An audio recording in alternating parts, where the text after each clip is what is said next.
Espero que o seu coração receba essa palavra nesta tarde e que essa palavra possa mexer com o seu interior. Diga comigo, colapso. Eu não sou muito assim não, mas de vez em quando eu entro numas doideiras, João. Repete mais uma vez, 1, 2 e? Não, fala com vontade, vai. O que significa um colapso? Segundo o dicionário, colapso é um desmoronamento.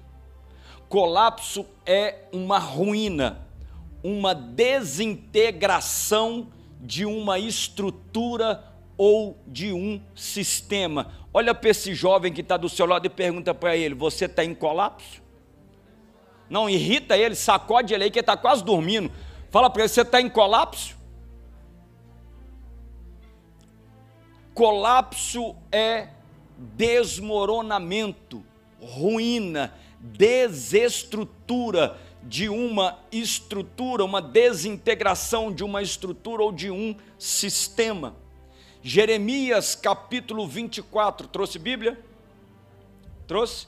Te dá uma ideia que eu faço muito. A minha Bíblia que eu leio no meu telefone, eu sempre marco os capítulos que eu já li naquela Bíblia. Entendeu? Aí quando você lê um versículo, aproveita que você já está lendo e lê o capítulo todo. Aí você marca ali no final. E aí você vai vendo como que você está interagindo com a palavra de Deus. É tipo uma rede social, entendeu? Jeremias 24, verso 1. Diz a palavra do Senhor.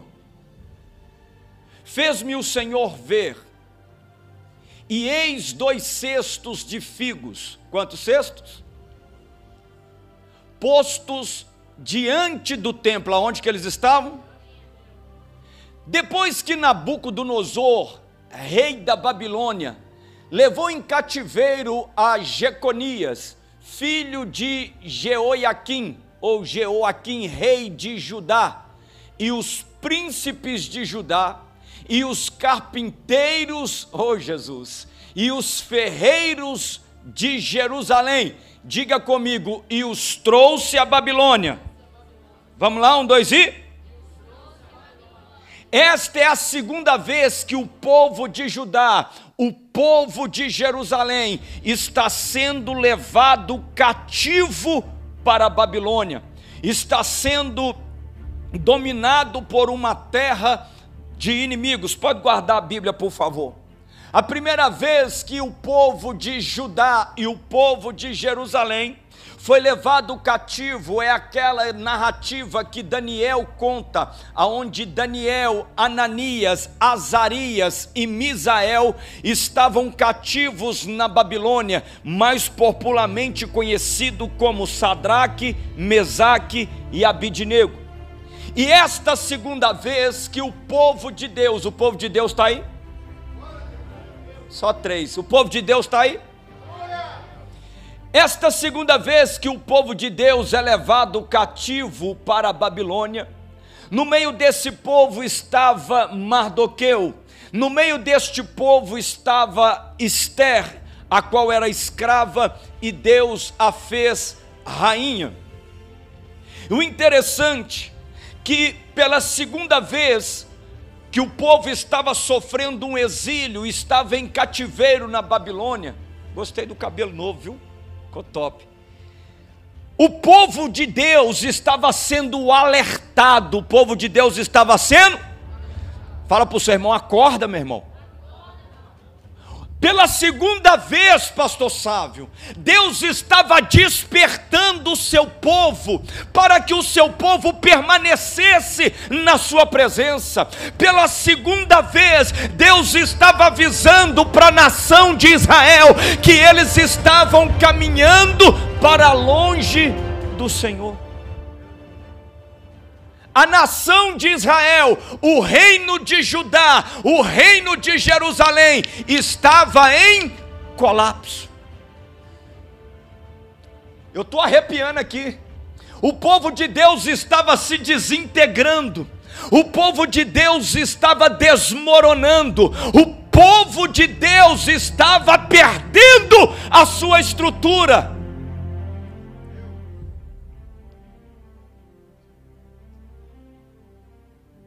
E Deus queria alertar o povo que estava distraído, viajando, pegando onda, que eles estavam caminhando para a destruição. Deus queria abrir o olho do povo, que eles estavam indo para um caminho que amanhã não teria volta. Pela segunda vez, Deus estava dizendo: Israel, acorda! Por várias vezes, no mundo, sociedades repletas de pessoas criativas, habilidosas, se desintegram por inteiro. E eu estou lendo a Bíblia. Eu não estou lendo um livro, eu estou lendo a Bíblia. Sociedades, comunidades com pessoas inteligentes, habilidosas, criativas, elas se desentregam, elas entram em um colapso. Elas desaparecem, o sistema quebra, e eu não sei se você já percebeu que o mundo hoje, eu não estou falando do Brasil, eu estou falando do mundo, está desmoronando. O mundo está entrando em um colapso. Você vai entender. Quando arqueólogos, eles começam a pesquisar um lugar, eles começam a escavar, começam ali o seu trabalho, não é raro eles encontrarem nas escavações uma camada de cinzas no meio de outras camadas de artefatos impressionantes. Não sei se você já se atentou para isso ou já assistiu algum documentário sobre isso, mas quando eles começam a achar algo no fundo do solo, eles param de escavar, pegam um pincel e começam a remover as cinzas, para tentar identificar o que é aquilo, o que é que nós estamos encontrando. Mas sabe o que é que as cinzas diz? As cinzas indicam a destruição da cultura, configurando um dos aspectos mais perturbadores da história humana. Ou seja, perdendo a cultura. Irmão, desde criança, a galerinha ali, ó, os três ali, fica ligado aqui. Desde criança, você pergunta para uma criancinha, uma menina e um menino, e ele vai te contar qual que é o pensamento dele do futuro.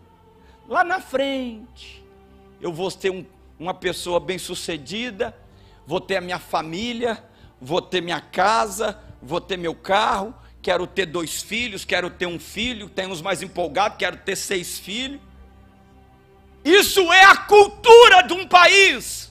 Essa é a nossa cultura, crescer e constituir família. E o que é que nós estamos vendo hoje? A cultura sendo destruída por uma ideologia, por uma turma de pessoas que não temem os princípios de Deus. Irmão, eu falo de todo o meu coração. O meu filho mais novo tem 12 anos. Se fosse para mim me tornar pai hoje, eu ia pensar 100.000 vezes e depois pensar de novo. Não é porque é difícil criar um filho não, irmão. A partir do momento que você é pai, você se entrega. Difícil é aguentar o que é que a sociedade está fazendo. Difícil é aguentar o que é que eles estão querendo colocar na cultura das nossas crianças, das nossas famílias, na sua cultura, jovem. Você entra em conflito com você mesmo. Por que que pode? Por que que não pode? Por que que é errado? Você começa a viver o seu colapso interior por causa da cultura que você vive. Deve ter uns 15 dias, eu estou observando um rapaz, e eu sempre pergunto, cadê fulano? Eu tento entrar em contato, não me responde. A última vez que falou comigo, disse, eu não quero saber de ir na igreja mais. E eu pergunto, ô filho, o que que aconteceu? Deixa eu te ajudar. A pessoa não se abre, ela se fecha, e ela desmorona. se desintegra na fé. Nessa ocasião, que Israel estava vivendo o seu segundo colapso, o povo de Deus foi julgado. Dá uma glória a Deus aí. Deus é amor, irmão, mas Ele chega junto também.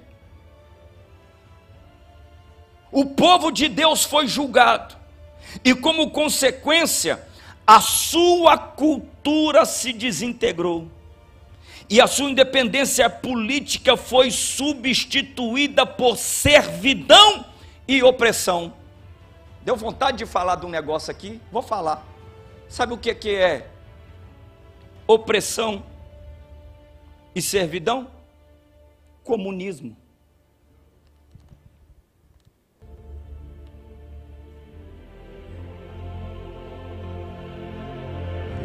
Sabe o que é comunismo, querido? Liberalismo.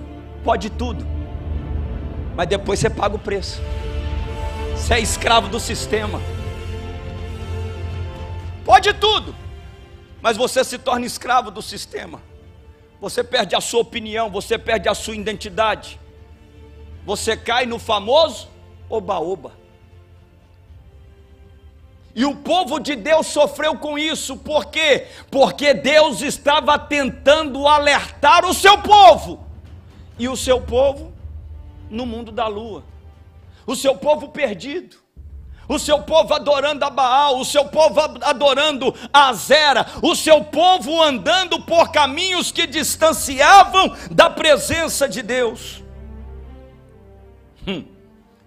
A história de Israel, ela é marcada por ciclos de coragem. Homens que levaram Israel a uma nova realidade. Mas a história de Israel também é seguida de calamidade. Nós pegamos alguns homens da Bíblia: Moisés, Josué, Samuel, Davi, Salomão, homens que revolucionaram a história de uma nação, tirando o seu povo das ruínas, tirando o seu povo do pó e erguendo este povo debaixo da direção de Deus. O rei Jeoaquim, que era rei de Judá nessa época, ele estava tão desviado, porque o pai de Jeoaquim era crente. O pai dele obedeceu ao Senhor, mas ele não queria saber nada de Deus. Ele não queria cultuar ao Senhor, ele não queria adorar ao Senhor, e com isso ele fez com que toda a nação virasse as costas para Deus. Ele estava tão distante de Deus, não demonstrava nenhum interesse em prosseguir com o reavivamento que o seu pai tinha colocado no meio da nação de Israel. Sabe qual que era o maior desejo do rei Jeoaquim?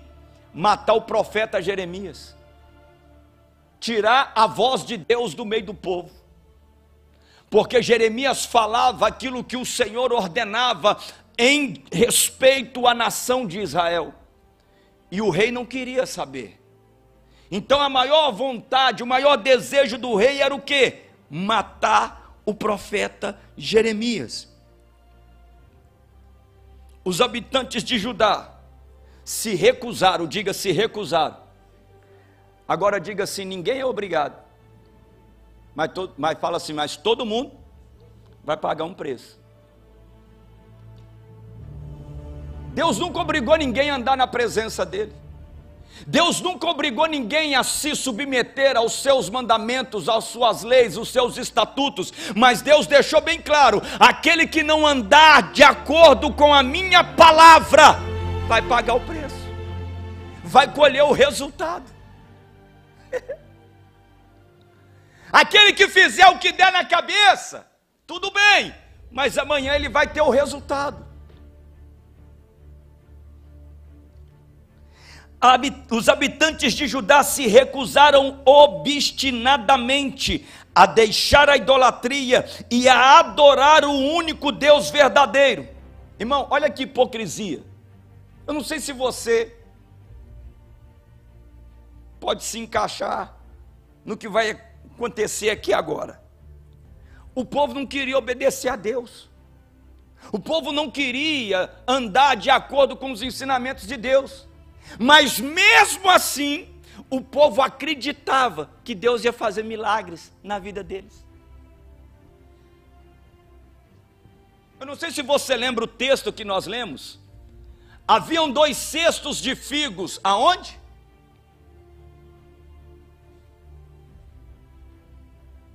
Está rindo, né? Perto do templo. Aonde que estava o cesto? Perto do templo.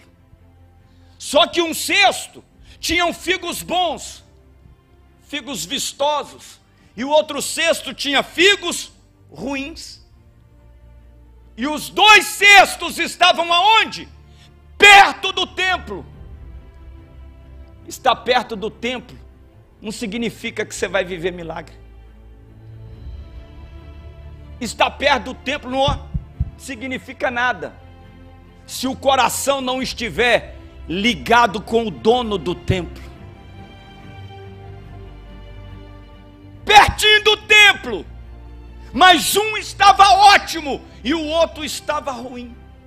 Um estava vivo, o outro estava morto. Um estava cheio de fé e o outro já estava endurecido. Mas ambos estavam perto do templo. Pergunta para o seu amigo aí, está em colapso? Está desmoronando? Está se desintegrando? Ou está vivo? Está vistoso? Está cheio de fé?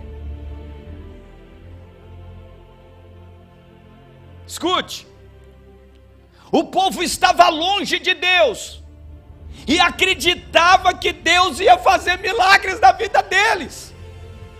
Por isso que tem pessoas, querido, que está no templo, mas a vida não muda, porque somente o corpo dela está no templo, mas o coração, a mente dela, o corpo dela está longe de Deus.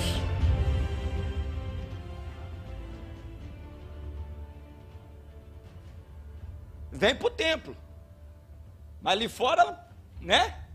Pancadão. Está chorando até hoje por causa da Marília Mendonça, com todo o respeito. Lá fora, na hora que termina o culto, nas redes sociais,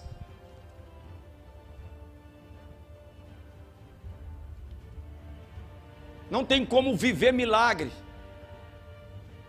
sem servir o dono do templo. Aquele povo que estava longe de Deus, eles acreditavam que o templo os protegeria dos inimigos. Olha para você ver como é que o povo estava desviado. Eles pararam de acreditar em Deus para acreditar no templo. Olha para você ver como que eles estavam tão longe de Deus e não se davam conta.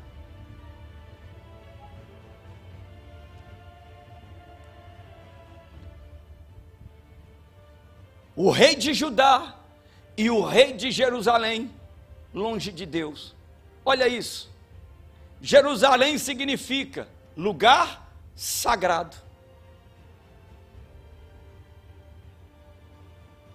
E um lugar sagrado, tudo que tem dentro dele aparentemente se torna sagrado. E a Bíblia afirma isso em Êxodo. Tudo que está no santuário é sagrado. Quando eu vejo alguém fazendo pouco caso com alguma coisa da igreja, irmão, meu sangue ferve. Porque isso aqui é tudo de Deus. É tudo de Deus. Judá significa exaltado. Judá significa glorificado. Judá significa louvado. Agora, de nada adianta estar num lugar sagrado, num lugar exaltado, num lugar glorificado, num lugar louvado, se você não exaltar aquele que é dono do lugar, se você não glorificar o dono do lugar, se você não louvar ao Deus Todo-Poderoso, de nada adianta.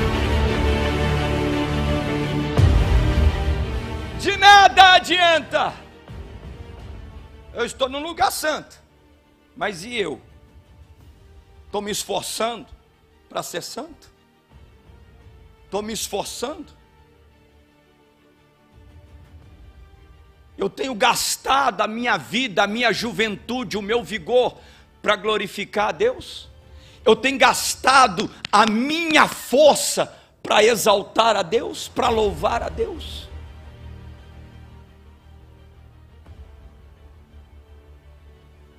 Segura aí que é perigoso você cair com o que você vai ouvir.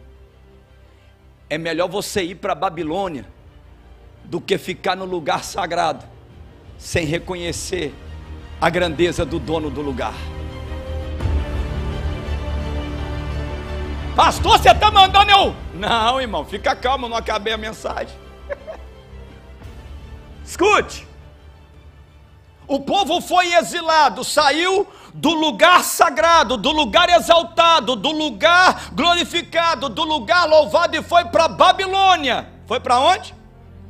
E o que significa Babilônia? Um dos significados da Babilônia é grande confusão. Oi? Deus pegou uma parte do povo que estava no lugar sagrado, que estava no lugar exaltado, que estava no lugar glorificado, que estava no lugar louvado, e levou esse povo para um lugar que é uma grande confusão. Pegou não? Tem hora que Deus vai te colocar numas confusão para você dar valor para o lugar sagrado, para você dar valor para o lugar glorificado, para você sentir saudade daquele lugar. Tem hora que Deus vai te colocar numas confusão, irmão, para você aprender a ser santo, para você aprender a resistir, para você aprender a dizer não, para você aprender a renunciar. Agora, vou terminar. Posso? Sim ou não? Quando eu estou no lugar sagrado, tá engraçado, né, gente? Quando eu estou no lugar glorificado, quando eu estou no lugar louvado e não valorizo isso, eu estou apressando a minha destruição. Eu não estou fazendo mal para ninguém, não estou fazendo hora com a cara do pastor, não estou fazendo o pastor de bobo, não estou atrapalhando, eu estou atrapalhando a mim mesmo. Como diz o ditado, eu estou cavando a minha sepultura. Eu te falei que a mensagem era de reflexão, né? É o colapso. Será que eu saio daqui normal? Ou será que... Vou terminar. Deus levou o povo para uma grande confusão. Para onde? Jeremias 24, verso 5, verso 4, por favor. Jeremias 24, verso 4. Então veio a minha palavra do Senhor dizendo: assim diz o Senhor, o Deus de Israel, como a estes bons figos. Coloca aquelas duas telas, Arthur, que você colocou, do banner e do versículo, que agora vai ficar melhor a reflexão. Assim como estes bons figos, também conhecerei aos de Judá levados em cativeiro, os quais enviei deste lugar para a terra dos caldeus, para o seu bem. Deus enviou para outra terra, para o seu bem. Para o seu bem. Porei os meus olhos sobre eles, para o seu bem, e os farei voltar a esta terra, e edificá-lo-eis, e não os destruirei, e plantá-lo-eis, e não os arrancarei. 7. E dar-lhe-eis coração para que me conheçam, porque eu sou o Senhor, e ser-me-ão por povo, e eu lhes serei por Deus, porque se converterão a mim de todo o seu coração. e como os figos ruins, que se não podem comer, de ruins que são, porque assim diz o Senhor, assim entregarei Zedequias, rei de Judá, e os seus príncipes, e o restante de Jerusalém que ficou nesta terra, e os que habitam na terra do Egito, e entregá-lo-eis para que sejam um prejuízo, uma ofensa para todos os reinos da terra, um opróbrio e um provérbio e um escárnio e uma maldição em todos os lugares por onde eu os arrojar, os colocar. E enviarei entre eles a espada e a fome e a peste, até que se consuma de sobre a terra que lhes dei a eles e aos seus pais. Deixa eu traduzir para você o que eu tentei te dizer esse tempo todo. Tem hora que Deus te coloca, meu irmão, em situação que você não entende, porque Ele não quer perder você. Tem hora que Deus te põe em cada prova, jovem, porque Ele ainda acredita em você, Ele ainda quer restaurar você. Tem hora que Deus te põe no seu colapso pessoal, espiritual, porque Deus quer restaurar você. Deus ainda consegue ver bondade em você, Deus ainda consegue aproveitar você, Deus ainda consegue restaurar você. Deus te trouxe aqui para te dizer: eu não quero perder você para o mundo.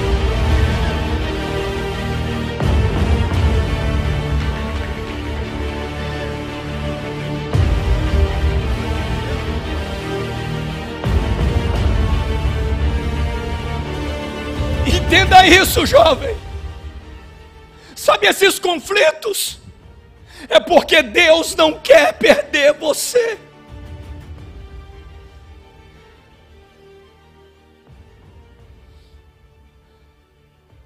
Rapaz, é melhor você ser um rapaz cristão, reservado, controlar a sua carne, do que você ser um garanhão e Deus te rejeitar.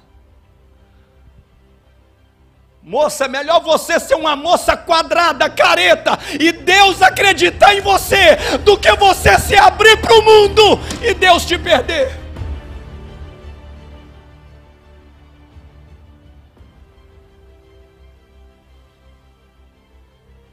Deus ainda acredita em você.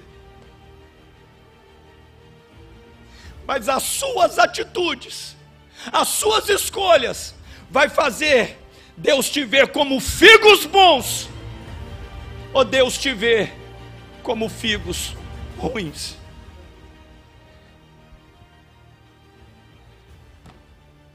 A escolha não é sua, não, a escolha é nossa, porque essa escolha é diária. Todo dia eu tenho que escolher como que eu vou me comportar para ser visto diante dos olhos de Deus.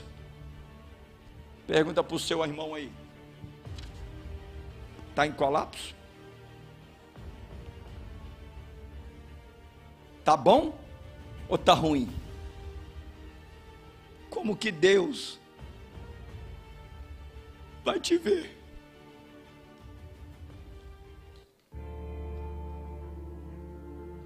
Como que Deus vai te reconhecer, jovem? Como alguém que tem futuro? Como alguém que ainda pode ser um instrumento?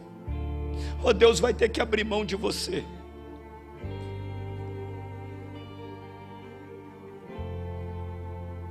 O segredo não é o lugar onde você está, é as atitudes que você tem em qualquer lugar que você esteja. Aplauda no nome do Senhor.